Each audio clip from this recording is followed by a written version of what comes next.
right, hello again, everybody, and welcome to another episode, number 23, of the Lab Epstein Hitting Podcast. We're talking today about swing adjustability, myself, Jim, and, of course, renowned hitting instructor, professional evaluator, former coach, friend, co-host, Jake Epstein, sporting his Mizzou gear today. He thinks that Mizzou is going to beat, and we record this on 9/26, September 26th, Saturday, that Mizzou is going to beat Alabama today.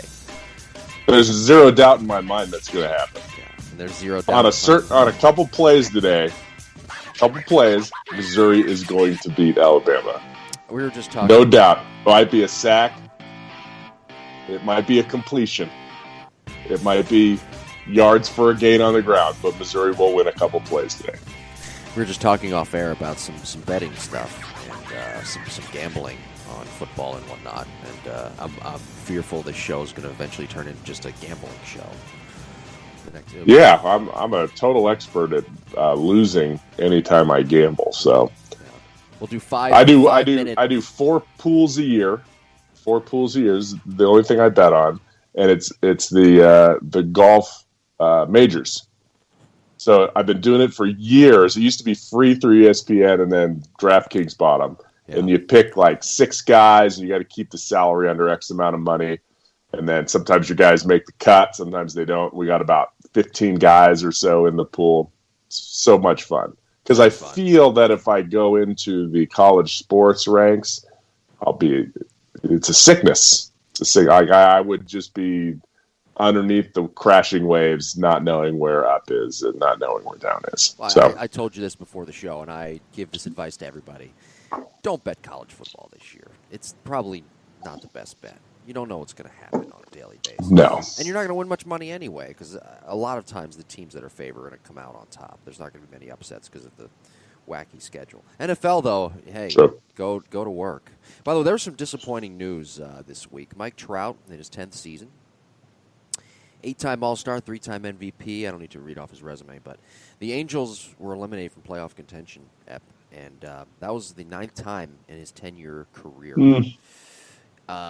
Bryce Harper is on the verge of being eliminated again from the postseason with the Phillies.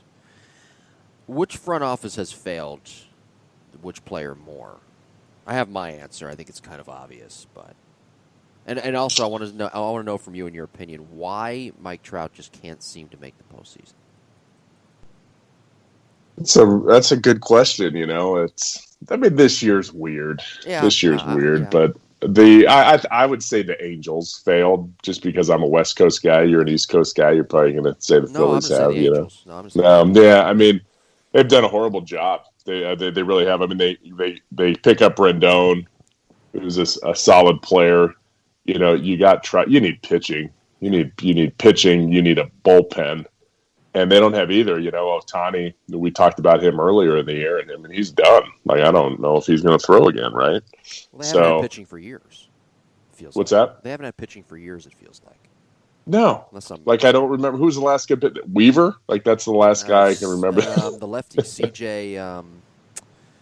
I can't remember his name. He signed that big deal, though, over $100 million. I forget his name now. CJ. Was he the guy that was with, the Rangers, too, and got? Yes, he got the big deal. Came from the Rangers? Yeah. No, I don't know. I think they've thrown money around in respects to individual players, and they really haven't built up any kind of farm system, right. In terms of international guys and pitching. You have to. That's the only way you can be. I mean, that's why the Rockies are. I'm not a Rockies, guy, but that's where the Rockies at least have held on with a thread. Is that they have pretty good Latin American scouting, especially in the pitching department. Yeah, and they've developed quality position guys, in the farm system.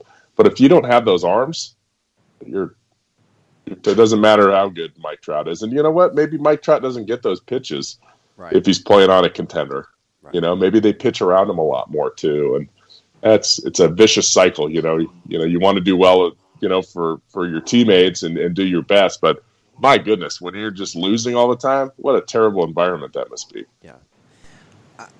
I'm not saying this is the case. I'm going to ask you. I'm not saying this is the case at all. I don't believe that this is the case. But you just saw Derek Jeter's Marlins clinch a playoff spot. Again, short season, I get it. But, I mean, and I saw Kevin Youkilis this morning when I woke up tweeted about how Jeter has just that X factor of winning. I don't know what it is, and a lot of people don't, and that's fine. But does Mike Trout just lack that X factor of just being a winner, or is it just everything out of his control at this point?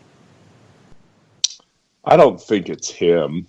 Yeah, I don't either. But per se, I really don't. I don't think it's. I don't know. I mean, that's a cool. Jeter definitely has that factor where he's gonna, but he's not on the field anymore. You know, is he making the right decisions in the booth? Maybe he just has that ability, right, to make people. Now, some people have the ability to make people grow around them. Right? They make players better. I don't. Maybe Trout is lacking that, but I think Trout gets traded to somebody who's a contender. I bet he just goes through the roof. I bet he has a whole other gear that we haven't even seen yet. I'm glad you brought that up. I want to just pose this question too before we move on. Who gets traded first out of the big deals that we've seen that have been dealt out from two position players? Mike Trout, Bryce Harper. Who gets traded first? I would have to say Trout gets traded because he provides more value. Okay. Harper, I don't know. Harper's so polarizing. Harper has a no trade clause. I want to throw that in there, but I'm saying just for argument purposes, and they can waive that too. I mean, you can throw. That's right. Yeah, you go to a contender, they're going to waive that. You go to San Diego when they're winning, like who's not going to want to go to that weather, right, and live there? So. I don't know. I think who gets paid more per year? Who's got the bigger contract? Harper. The average annual value is Trout. It is. He gets paid more. He's over $400 million. I think it was 4 something. Harper is around $330 with a no trade clause. And I think Trout has a no trade clause too, but that doesn't Yeah, but I'm wondering like the longevity of it. You know, because Bauer could sign a $30 million deal tomorrow. You know, Bryce for 1 year. Yeah, Bryce is 13 years. I think Trout is 12 years. Yeah, I don't know. I would say Trout goes just he's a little bit more dependable. Okay. Yeah. He's been way more consistent. We'll put it that way. And in the injury department, he's a little bit more stable. I honestly believe that Bryce Harper will eventually be traded. Mm-hmm. I don't believe he's going to stay with the Phillies for the longevity, the life of that contract. I don't believe it. I think because you're looking at their farm system, 23rd in baseball right now, there's a lot of question marks around that team. That contract, let's face it, it's really hampering and it's a problem for the Phillies, I think, right now. And it might be for Trout, too, for the Angels, but it's a problem, I believe, for signing other guys. I think that's one of the big reasons why Real Muto is not signed right now. And how do you go out now and continue just to sign all these guys, and you don't have a good farm system? And especially now with COVID, and you don't know the financials of organizations and what the future may have. Yeah. So that's another big thing, too. So I think those deals are risky, that's for sure. But, those deals are risky. Yeah, I wouldn't have done that's it. The one. But I wouldn't have done the Trout deal either. I wouldn't have done either of those. Nothing has panned out. Look at Pujols now in the last few years of his career. Yeah, and that's probably one of the reasons, quite honestly, the Angels are hamstrung. Well, and Josh Hamilton's deal, they spent a lot of money on that years ago. Right. Even though Josh was one of my favorite players growing up. So good. Yeah. I would hire him in a heartbeat to be a hitting instructor somewhere. Yeah, he's a sharp guy when it comes. I mean, as long as he stays straight and narrow, then we can work. But yeah, but he did. He worked the right way. Yeah. With his swing and he talked hitting the right way. So anyways, I hope he's cleaned himself up. So September, this comes out Mondays, 9 a.m. September 28th, 2020. You're saying that Trout gets traded first? I do. Okay, I'm going to go with Bryce Harper. No, I'm not trying to do that to counterpoint you. It's settled. I'm saying it because I just have that inkling, that feeling. That's just looking at the entire big picture, and they could both be traded. But I see Trout as more of, I'm thinking like down the line, like storyline. What if they just swap them and be like, let's see who does better in this environment? Like, hey guys, why don't you go play here for 6 months? I think Trout would be kind of fun. I think Trout would do great. Be home. Be home, yeah. And that ballpark is a bandbox. Yes. I'm thinking 10 years down the line, we see Trout and the Angels in the World Series, and they're going to talk about how finally, he's got the World Series, and they're going to make a big hubbubaloo about how he's waited patiently. And, all the great things come when you wait, and blah, blah, blah, blah, blah. Yeah. That's my vision. Ken Rosenthal's going to be reporting on that from down on the field prior to the first pitch in 2029. Yeah. That's my thought. That's it. Does he still have a bow tie on? Yes. Okay. Good. Yeah. I like his. I do like some of his boats. Some of them I love the bow ties. Other ones, I'm like that fits well. By the way, before we get into our topic, I want to bring up something. A player from the 90s that you probably remember well. And you remember this year. We didn't talk about this in the hitting history book. I wish we did. That's on me. I'm sorry. By the way, that episode's available on YouTube and in the archives. If you want to check it out. But Cecil Fielder hit 51 home runs in 1990, and that was 1.5% of the home runs hit that year. This is from Baseballer on Facebook. Oh. That's where I get all my material. If he did that this year, he would be on pace for 101 home runs. If what? If he did that this year. So if he hit 51 like he did in 1990, if he hit 51 this year, which was 1.5% of home runs hit that year, he'd be on pace or would have hit 101 home runs. That's a lot. Yeah. Remember when his son would eat all these eat a whole yes. bunch of hot dogs? Yes. Yeah. Hit bombs. He did bombs out of Tiger Stadium when he was like 12. Yeah. Yeah. Yeah. Two best first basemen back in that era, Ryan Howard and Prince Fielder. You can make the argument when Prince was playing. Yeah. Right. Yeah, was McGuire done then? Because he was pretty good. McGuire was. No, I'm talking in the 2000s. 2000s. Oh, yeah. Howard, for sure. So somebody posed this question to me. Would you have traded Ryan Howard for Prince Fielder straight up? Would you do that deal? Yep. You would? Mm-hmm. Okay. I probably would do it, too. I would just worry about Prince's injury problems. Oh, come on. He's a vegetarian. He had a back problem. Yeah. Vegetarian doesn't stop your sciatica from acting up. Doesn't stop your lower back from getting pulled. The biggest vegetarian on the planet. I wish it did. All right, well, let's get into today's topic. Be sure to like and subscribe to the podcast. We're on social media at Epstein Hitting, at Jim Tara. Send it along your questions as well, jimbopodcast21@gmail.com. A new episode dropped, archived episode on our YouTube page, Epstein Hitting podcast. The Bryce Harper episode, actually, where we broke down his swing. Last week's episode, we did Vladimir Guerrero Jr. Hope you listened to that. If you didn't, well, I don't know what to tell you. You got to listen to it because Vlad got hot. He did. Yeah. Hey, how about those Blue Jays? Yes, going sir. Going on to the playoffs. Boy, there was somebody, I forget who, I don't remember who now, but there was, I got to bring this up. There was somebody, I think it was like a year ago, spring training, who said, I could see them making the postseason in 2020 and sneaking in backdoor that second wild card. I forget who that guy was. If I find out who that guy was, I'm going to pass it along to you. I might know who that is. All right. You're welcome, everybody. Should have put the money line on that one. Yes. See, people should start listening to me. I do know maybe. And I believe I said the Padres would if we go back. I think we were pretty spot on early this year. We were. Well, I didn't say the Blue Jays when we started the podcast. I said that somebody, in the organization. Oh, okay. They kind of looked at me, ooh, but I said, yes, I think it's going to happen. But it's very negative. Very negative in Canada. You're not going to see with me. It's going to happen. Now, you and I did say in the beginning of the podcast that the Padres are probably going to make it. They may win the World Series, the Padres. My God, I thought we talked about the Blue Jays, too, sneaking in. Or not even sneaking in. I thought we said they were going to have a good year, and they did. I don't think they snuck in, too, by the way. I think they just punched their ticket. Yep. The Giants will sneak in if they make it. Yeah, they're kind of heating up at the right time. They got a couple more games they got to win. That's sneaking in. Yeah. The Brewers, you can make the argument, snuck in last year in 2019. Yeah.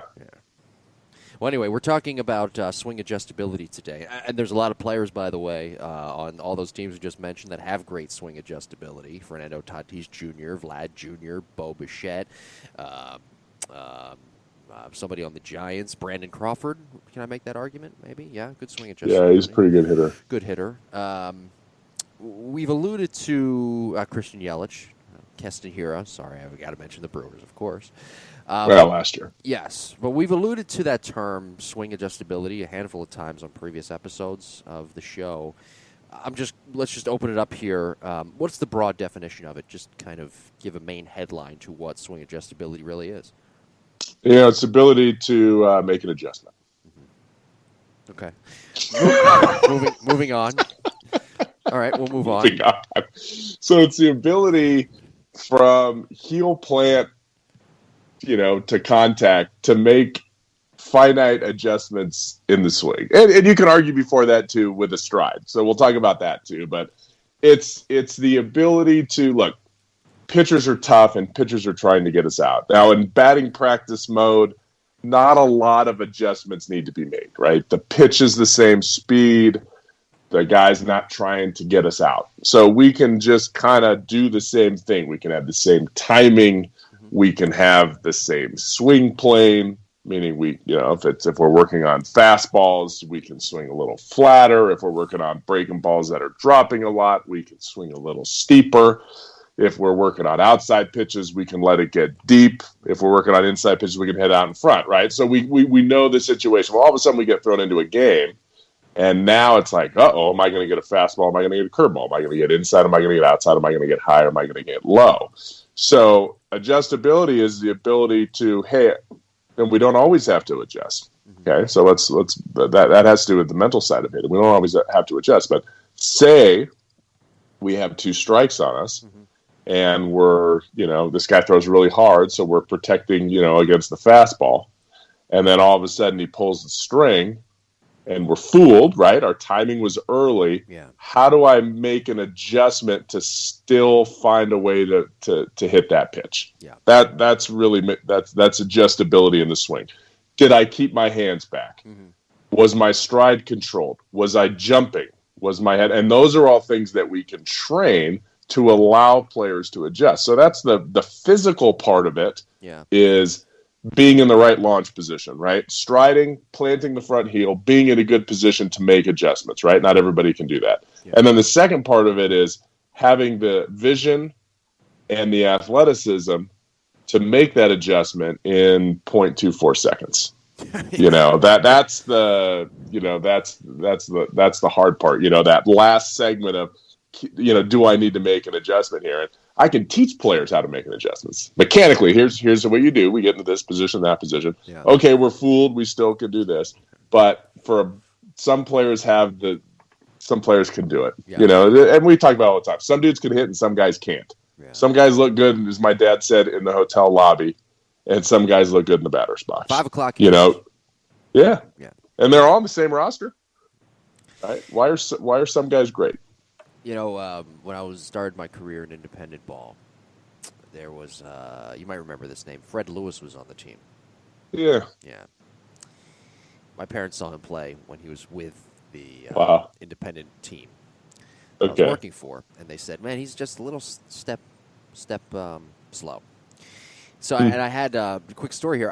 One of the coaches on the coaching staff was a retired FBI agent. I respect him very much. Joe, I won't say his last name, but we still speak to this day. And I remember I was down at the batting cage. We were in the postseason.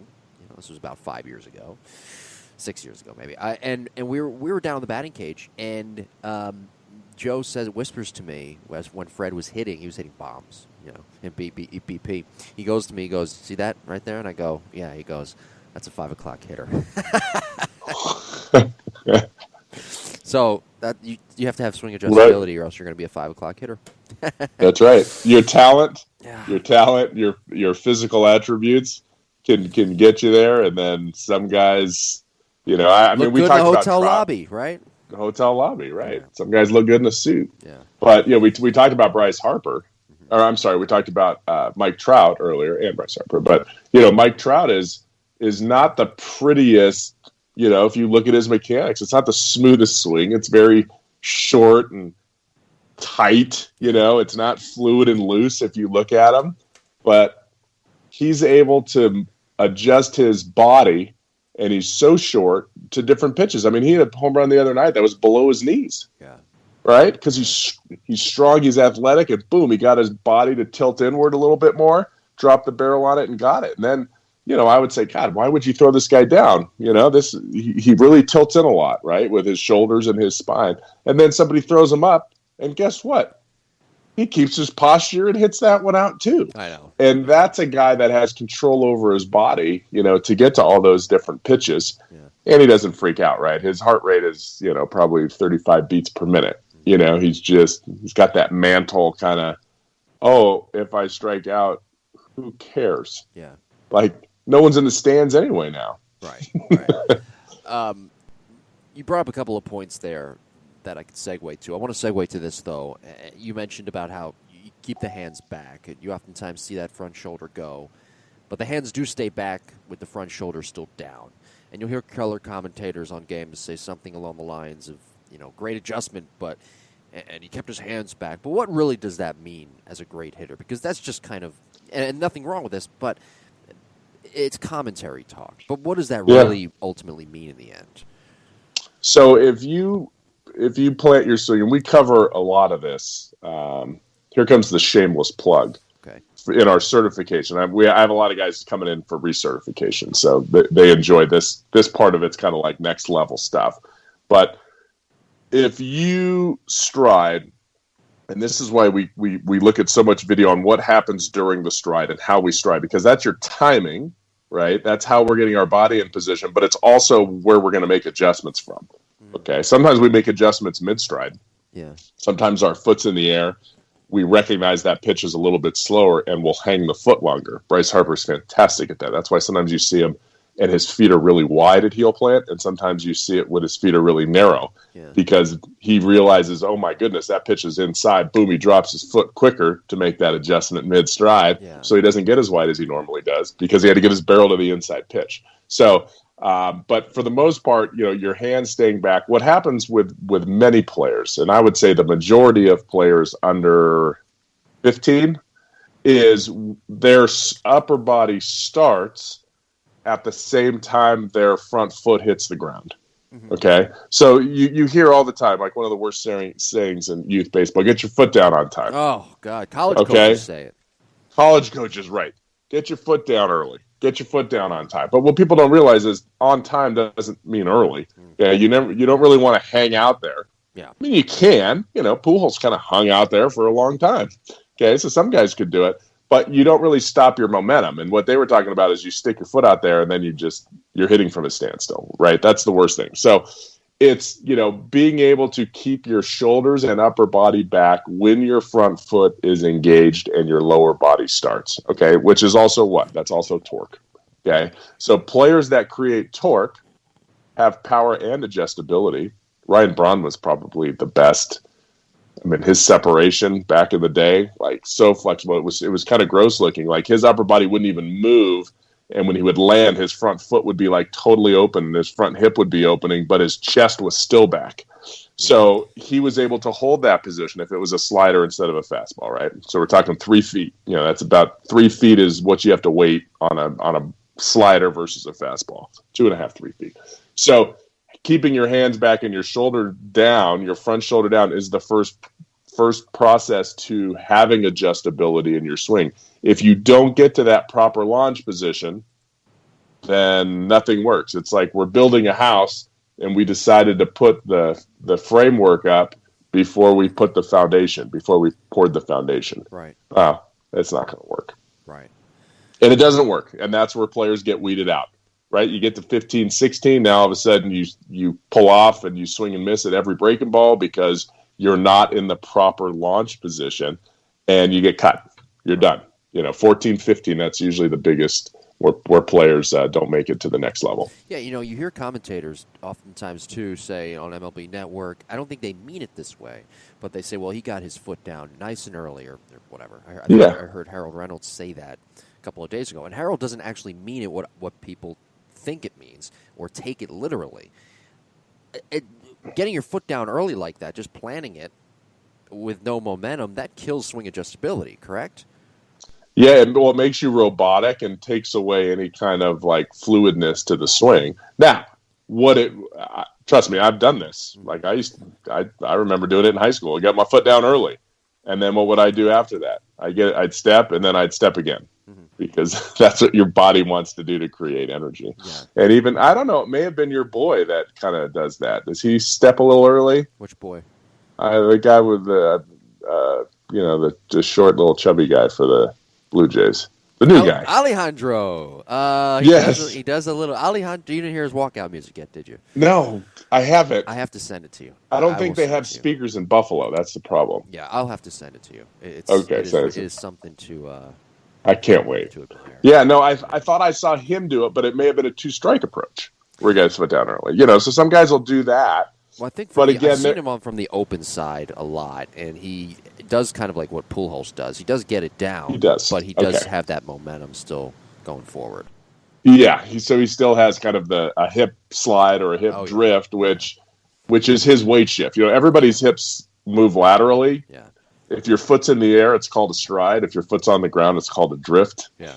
Okay. Exactly. But it's doing the same thing in terms of transferring weight. But yeah, and to each their own. But that adjustability for me starts there. That's the first stage of adjustability. Can I keep my shoulders back? Oh, my foot just landed. Oh, my lower body just started to open. Can I buy a tenth of a second with my upper body? That's step number one. And then we can segue, or I can talk about other steps if you'd like now, Jim. Well, I don't want to get off topic and mess things up. Well, we're the segue kings today. You're mentioning a lot of things that I could segue to. So I'll give you a choice. Today. No, you go. Well, I'll give you a choice. Just hear me out. So, okay. Do you want to segue to the certification courses commercial? Or would you like to segue to the steps? Why don't we segue to the steps and what you're saying there? Because you're on a roll. You've got that momentum going forward. You've got the Alejandro Kirk momentum going forward. So the problem is I only had one cup of coffee, and I already forgot what I was going to talk about because I'm getting old. That's the problem. Wait till this year's certification program, because it is every year I start talking about one topic, and then 30 minutes later, I'm off. Like I started, and then I turn around and I say, "What was I talking about again?" And then they, all the guys laugh and they tell me like, "Hey, you were talking about this." I'm like, "Okay, we'll pick up." Well, so I just get off on tangents. This is just like a mini tangent. Okay. So the first step, just pretend like you're doing the podcast, and then I'll. That's it. I just need you, Jim. That's what we need. All right. Maybe we'll televise it. That's what we should do. Or YouTube it or something. We'll tape it. Anyway. So what do we say? I'll let you go ahead. Go ahead. Moving forward, I digress. Moving forward, first step in swing adjustability is, can we read it in the stride, right? Can we read it in the rhythm? Oh, I saw that breaking ball pop. Oh, I saw that changeup come out of his hand a little bit. And we don't always see this, so I don't think that if you don't see the ball come out of the hand, that it's certain guys throw different changeups and it comes out of a different part of the hand. And as a hitter, sometimes you can recognize that. And then the really good guys, they don't. That's why they're the number 1 and number 2 starters, and their ERAs are below 2.5. Yeah. Okay, but sometimes we see things like that. It's like, oh, okay, that ball popped out of the hand. It came out of the whatever. Like I used to see guys that really had long fingers through four-seam fastballs. It would come out of the very top of the hand. Mm-hmm. Where if it didn't, if the hand looks almost smaller, like the ball was part of the hand, then I knew it was a breaking ball. Yeah. Okay. Where I knew it was different. That's kind of what I was looking for. Was different. Like, oh, that was different than the fastball, so I know it's something else. But we do that adjustability with our stride. Like, oh, maybe I'll hang my foot a little bit longer. Okay, that bought me time. Now, second step is we get to a good launch position. We plant our front foot. Our hips open, but they're not fired open. So I kind of have everybody's really teaching players to aggressively open their front hip at heel plant. We saw there's different styles for everybody, but Brawny was a guy like that. So Braun, kind of did that. Where if we looked at Vlad Jr., he doesn't. Right. He keeps his shoulders back more, and his hips are open compared to his shoulders, but his hips aren't wide open. So I see a lot of drills where players are trying to force those hips open, as soon as you force those hips open, like a split second later, you're gone. Like you're swinging no matter what. So we have to be careful not to. We do want to have torque and separation, but not at the expense that we're opening our lower bodies so aggressively that even though we have separation, our upper body is open. Yeah, we have torque, but our upper body isn't. Our chest isn't facing rearward, which is what we talked about in last week's podcast. So. That adjustability, keeping the shoulders back is step 2. We planted our front foot, our hips started to open, but it wasn't like we were firing our hips. Now, maybe a pitch is middle in, and we recognize that, boom, I'm going to clear my hips out early. But if you teach that all the time, you're not going to hit anything middle away or anything moving away. Remember, a right-hander on right-hander fastball is moving away from you. He's not throwing it from the middle of the rubber, and it's tailing in for the most part. It's coming from an arm slot that's closer to the shortstop, throwing across home plate. We saw that with Vlad Guerrero, that overhead view they have in Tampa Bay, right? It was a left-hander, right? Yeah. And that ball just kept barreling in on him, even though it was a fastball. So even though balls have late movement, you have to understand where that arm slot is and where that ball is delivered. So if a fastball is moving away from you, cutting across home plate, you better not spin off of that thing unless it's, right on the inside corner. Okay, so that was like, there was like a mini soapbox, I just kind of strayed off course. I just hit the iceberg. I bounced off the iceberg, and now I'm back on course. Yeah. The iceberg didn't do any damage. Okay, the last part of the adjustability factor, since we're just ramming them all in, this is extension. So Mike Moustakas hit a home run against the Brewers that was really far the other night. Yes. And he was early. He was really early, but he kept his body back and he reached with his arms and he kept his barrel low through the swing plane. You can look it up on MLB.com, right? I mean, he hit it so far out in front and he hit it to straight away right field with no hook. It was amazing. Okay. So did he want to hit a ball that far out in front? He hit this ball with his top hand angle at contact, his left arm, where most people are like 120 degrees. That would be like a pretty good number at contact. He was like 160. He only had 10 or 15, 20 degrees left of extension. But what did he use? So many people teach, you want your top hand elbow or your if we're talking about Moustakas, left-handed hitter, top hand is his left hand. They want 90 degrees with his left arm. That's what we want. They call it the power L. That's what I think of that one. So you can. Sorry, somebody brought it up at certification years ago. I'm like, sometimes it's an L. You're still mad at that guy. What's that? That guy's still on your shit list, huh? The hell with that guy who brought it up, right? Yeah, I'm glad he brought it up so I could just say, look, here's 38 major leaguers in a row not at 90 degrees at contact. Anyway, not that sometimes they're at 90, but you have to be 90. Sometimes you got to be 100. Sometimes you got to be 165, like Moustakas was. Yeah. Okay, so that adjustability. So say your top hand is at 90 degrees coming through, right? From 90 degrees, we're measuring your humerus and your forearm. Okay, 90 degrees with your top hand. Anywhere from 90 to 180, you're going to make contact. What happens if you never get to 180? I'm not saying you're going to be 180 at contact, but what happens if the process doesn't go from 90 all the way to extension at some point in your swing? Well, then you're cutting off your swing plane. And that's why extension is so important. And that's why extension is like the analogy I use, and all the certified guys, know this analogy. It's you're jumping out of an airplane, right? You're like, you know what I want to do today? So it seems like a good idea. I'm going to go jump out of an airplane. Parachute and probably something you'd want to do, Jim. I would, actually. I've always said I want to go skydiving, and people are like, really? Yeah. Let's do it. Right. I'd have to bring 3 packs of underwear if I went skydiving. That's kind of how it would work. It wouldn't be. Plus, I'm a big human. I don't trust. I don't like heights. Let's take a time out and talk about these certification courses, and then after the break, I have a surprise for you. That I found, I love surprises. I found on my phone, but. Tell us about the certification courses that are coming up at the Epstein Hitting Academy. The Lab Hitting Academy, right? Yeah, EpsteinOnlineHitting.com. But at the Lab BCS, the certification. Are we live right now? We haven't. We are live. Oh, we are live. Live to tape, as they call it. This is going to be a great episode. This is going to be the greatest episode ever. So it's okay. So let's. I have the very confusing business model. So right. I have 38 different web domains, URLs, right? So that makes it easy. But EpsteinHitting.com, EpsteinHitting.com certification. Yeah. Epstein Online Academy. Those are for all my people around the world that send in videos that I do. I have 4 or 5 from Europe, and I have 2 from Australia. Some Canadians, but I consider them brothers since I'm 1/4 Canadian. No kidding. Yeah. My grandfather was a Blue Jay. He was born in Toronto. Learn something new on every week on the show. There you go. Now you know. That's why I love the Blue Jays deep down, and the Expos. All right. So, yes, certification training is in 3 weeks, 3 weekends away. And we're doing that at the lab in Texas. It's going to be awesome. We got about probably 8 spots left, I would say.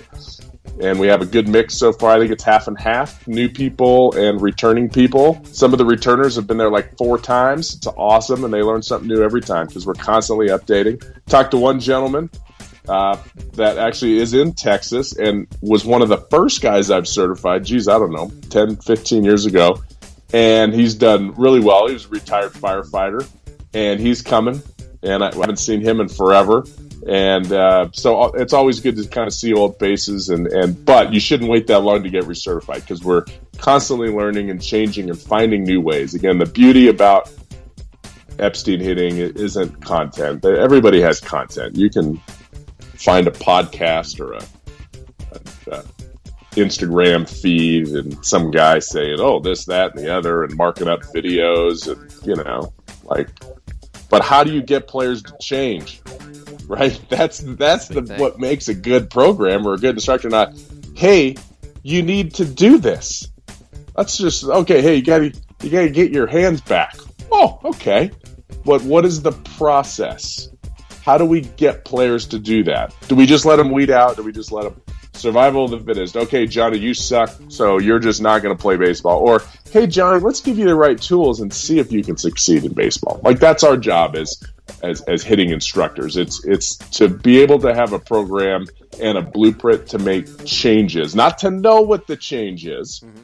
Okay, a lot of people know what the change is. There's a lot of smart people out there, but through experience and trial and error and having success that I've had over the last 20 years, teaching players what works, what doesn't, that's what we share in the certification program. And that's why people come, because it's not cheap, that's for sure, because it's a lot of work. It's every day I'm constantly looking at videos. Every day I'm trying to find a new way. Every day I'm using that on players to see if it works or it doesn't work. And then we compile all that information and we share it with people from, all around the country. Okay. Well, very good. So log on to EpsteinHitting.com and sign up today. Did I give the right URL? I don't know why I'm EpsteinHitting.com. You got it. I don't know you can get anywhere. You can get to the lab from there. You can get online academy from there. You can get certification from there. It's all in one You can get to Tahiti from there if you want. Oh, no kidding. We have a straight link to Tahiti. You can get yourself a grass hut. Okay. That's all I got. Grass hut. This is the greatest. Stick your toes in the water. This is the best episode ever. Best episode. We may never be able to do another episode like this again. We may not be able to do another one. The internet may shut us down. Yeah. It's that old cancel culture. Yep. Oh, by the way, so before we get back on topic, I want to share something with you. I'm going to send this to you later, but it may cheer you up and get us back on track. So here, I'll let you listen. It's loading. There we go.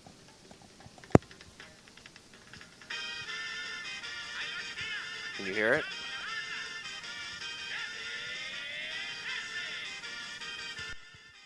Pretty great.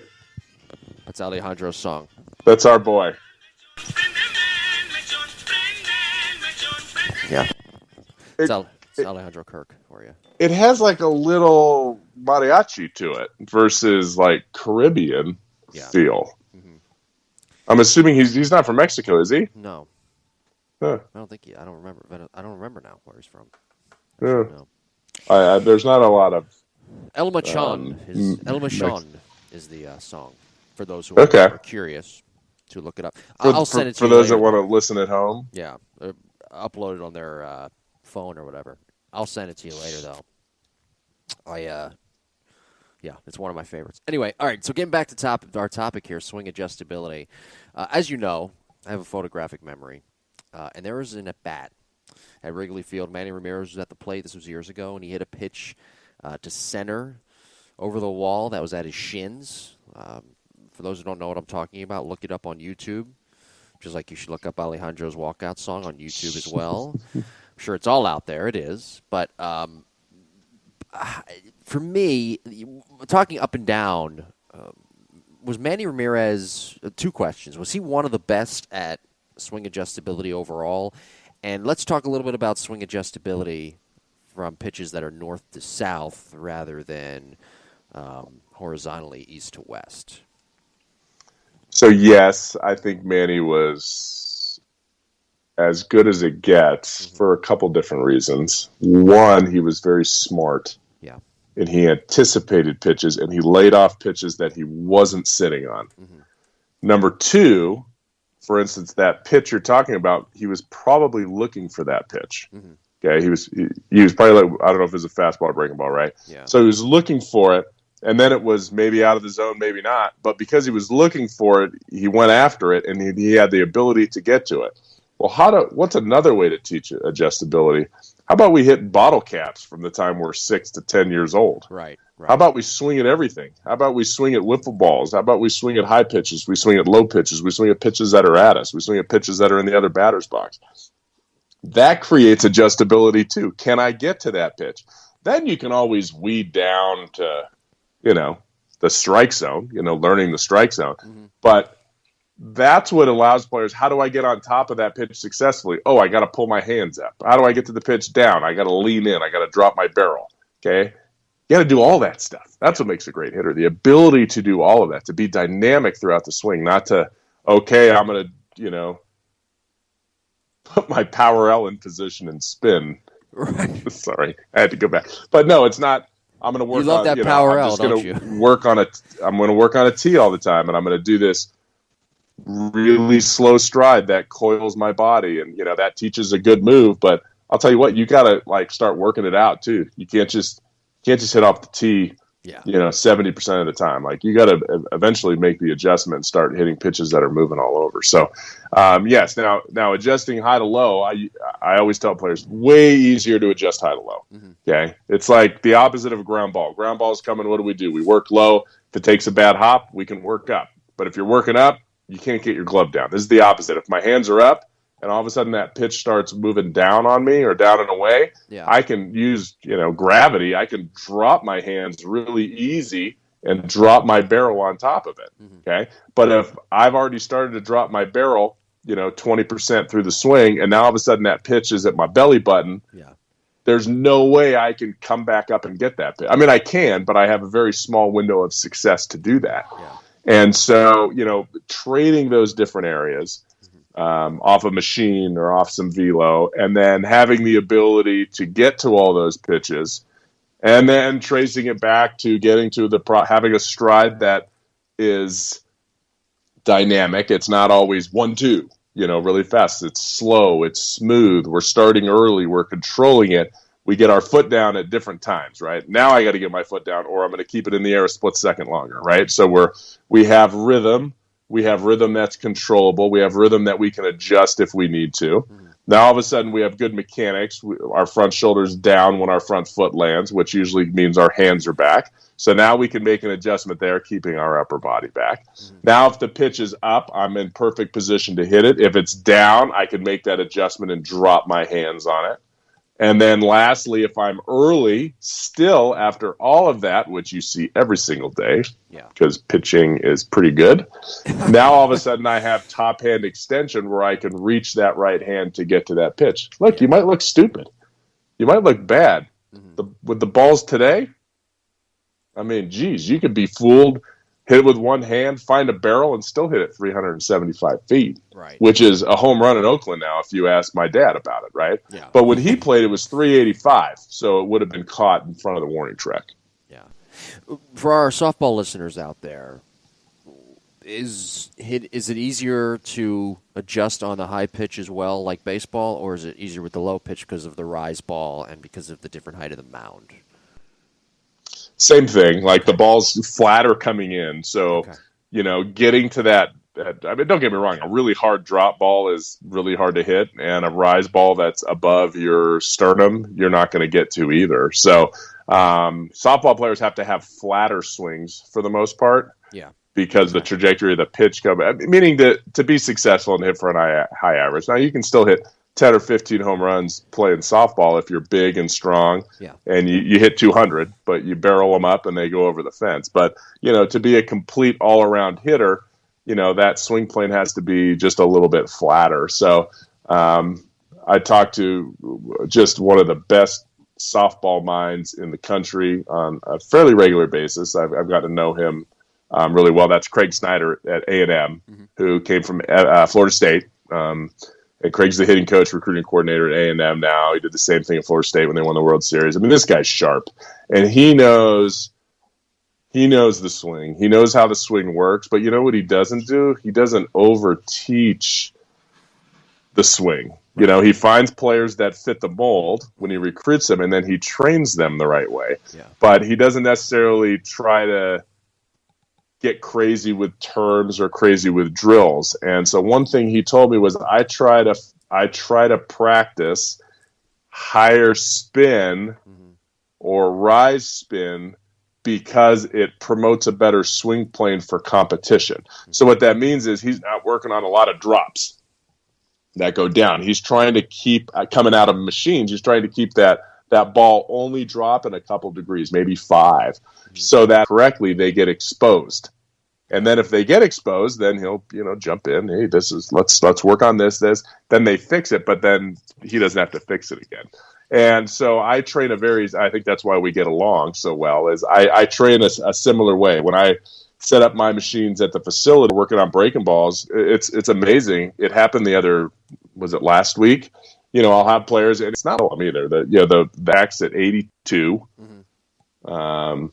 maybe 84 at the most, and then there's a breaking ball at 72, on the cage over that has depth, and they go to swing off the fastball, and they swing under like 15 in a row.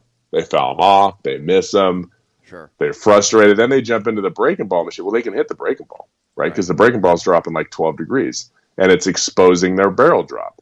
And so I explain why that's happening, that when you're taking BP off of front toss, or you're taking BP from a coach throwing from 35 feet overhead, that ball's dropping 20 degrees, 15 to 20 degrees, but that's not happening in the game. So they've grew their swing at that level. Sure. And so all of a sudden you put velocity in there, which matches what they're going to see in a game, and the trajectory that goes along with that velocity, and then they struggle.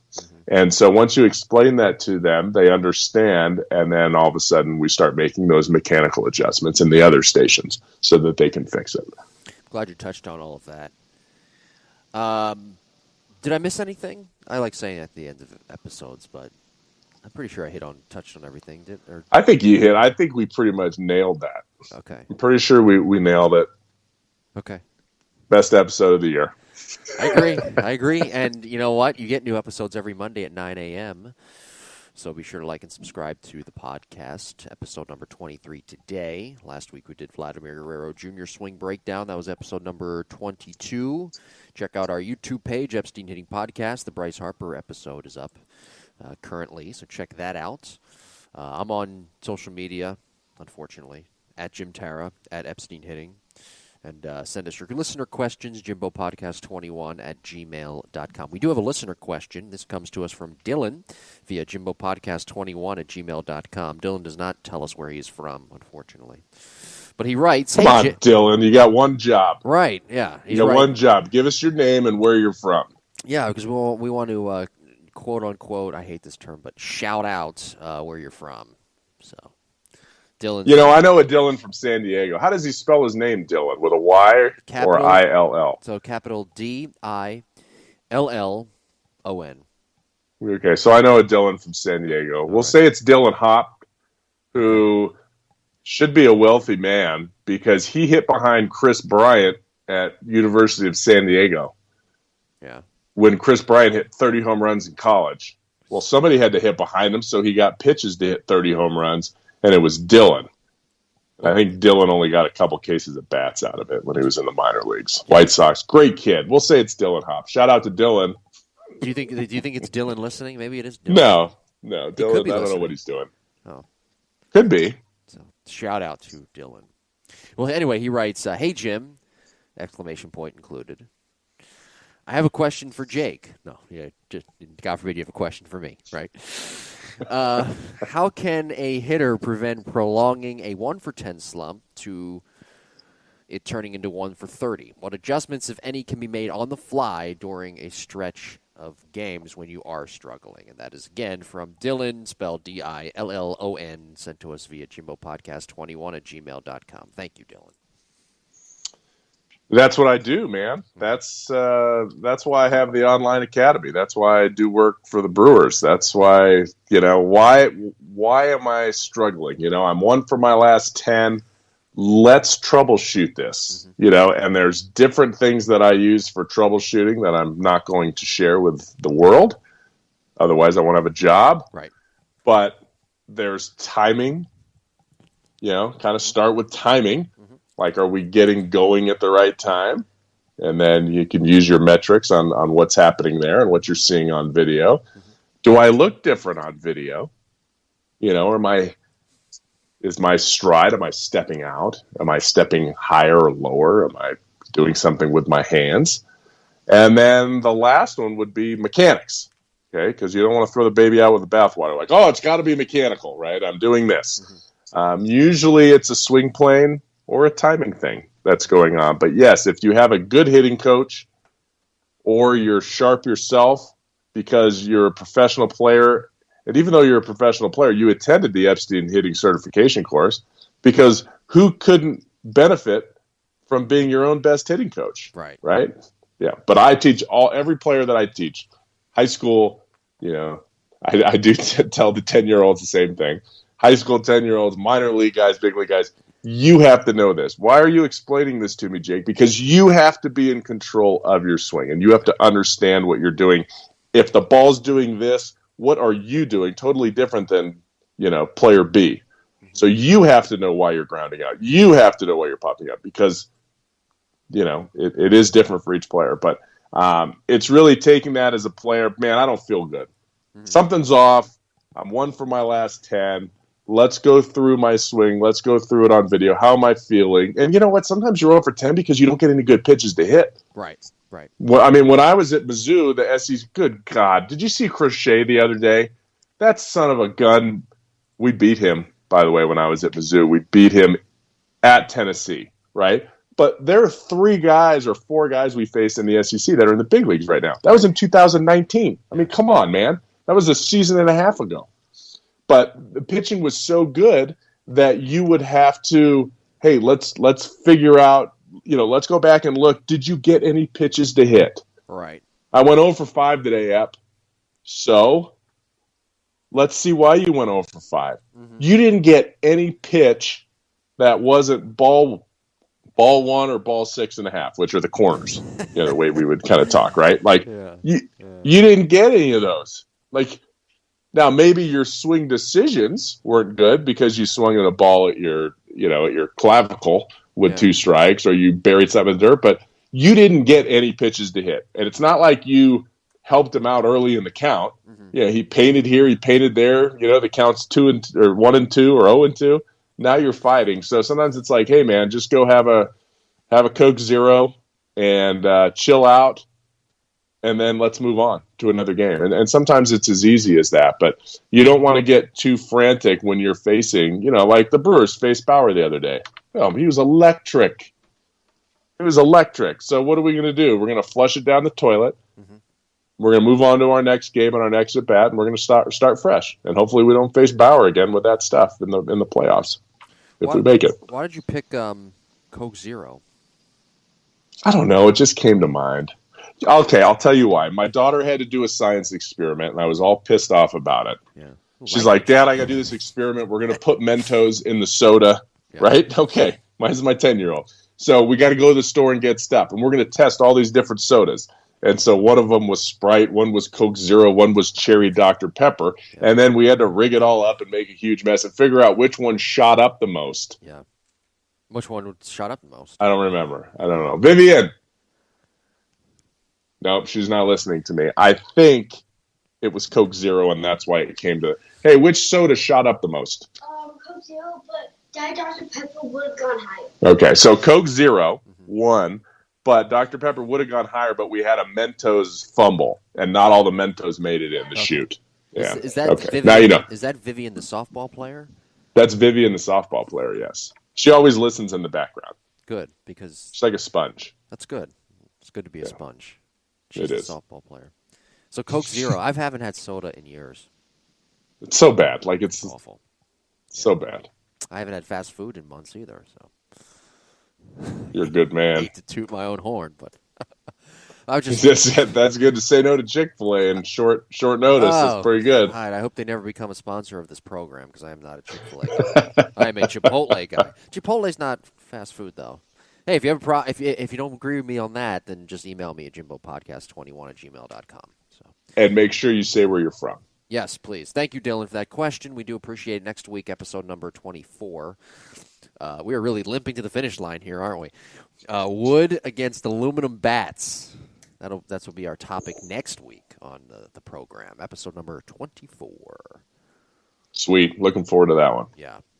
And how aluminum bats also have changed over the years, especially at the college level. They're not as springboardy, I guess, so to speak, as they once were in the early parts of 2000, mid-2000, early parts of the, what is it, decade, 2010s or past decades? So. I don't know, 2000s, yeah. Yeah. So we'll be talking about next week. We're out of time. Some would say good. We're out of time. We'll talk to you next week, everybody. Take care.